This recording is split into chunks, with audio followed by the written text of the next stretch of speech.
way back, I had to go all the way to the other side of town, other side of London, to St. George's Hill, where Barry Willett was like the only club maker that looked after the professional clubs way back. And that used to be a 2.5-hour drive, pre-M25 days, you know, so. And I sat with him literally all day and watched him work away on my clubs, and we would hit balls together and that sort of thing. And then he then told me about this Japanese company that was coming to Europe, and showed me some heads and what have you. And I know I started putting mixed clubs into my bag. You know, I like this one, like that one. Way back, I mean, I had 12 different clubs out of 14 in my bag, even though a couple might have been Mizunos.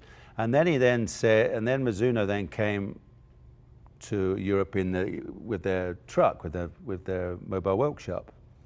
And they did a very clever thing. They would line clubs up outside the workshop, and pros would come down and just pick them up and look at them and put them down.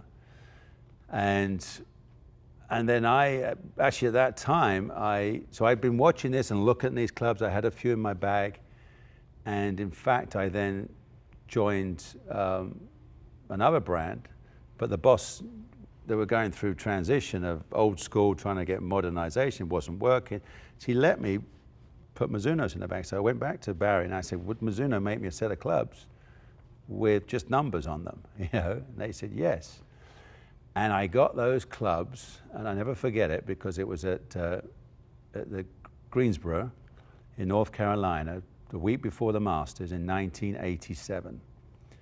And it was snowing. I never forget, and I went to the range with these brand new clubs, and it was snowing, and I hit my balls, and I hit them down there for the first time, and the only way I could describe them was like hitting butter. You know, that's often been used. They were that soft to feel compared to anything else I'd ever used.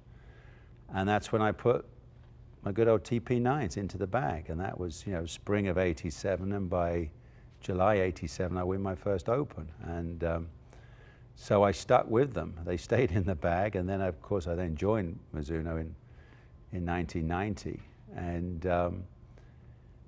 so that was really the history of the beginning. And obviously I then developed clubs. I went to Japan a few times, and you know, and then but the amazing story is, so Barry used to go to Japan to Mizuno, and obviously the grinders were less than 5.5 feet, 5'6", you know, small gentleman, obviously. So, and he's had to get a box, and he says, stand on this box. He says, this is what Faldo sees. This is what Nick Faldo, how he sees a club, not at this angle. He sees a club at this angle. And they all went up, you know, hands went up with, you know, eureka. And so it was, and so they went and found the tallest young man they could find, and his name was Turbo, and because of his size, and he became my grinder.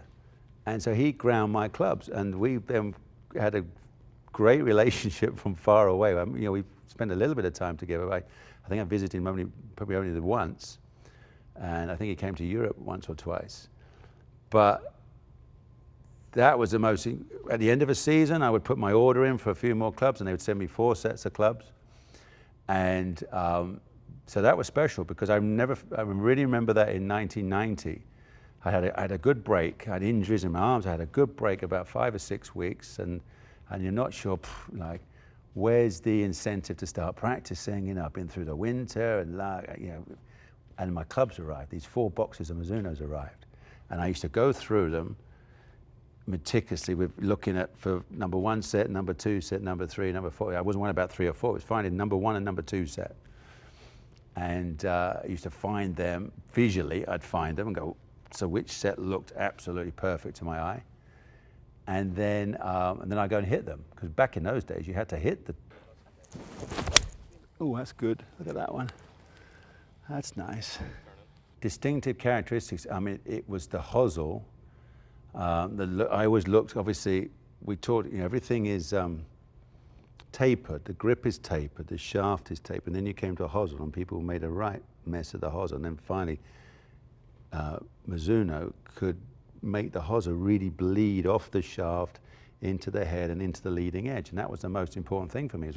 It was your first look when you put down, and wherever you went, I used to stand in impact position, that sort of, to see what I thought it was going to look like, to see how the club face covered the ball and how everything kind of flows. It was almost like a palm of your hand wrapping itself around the golf ball. That's almost the feeling you wanted.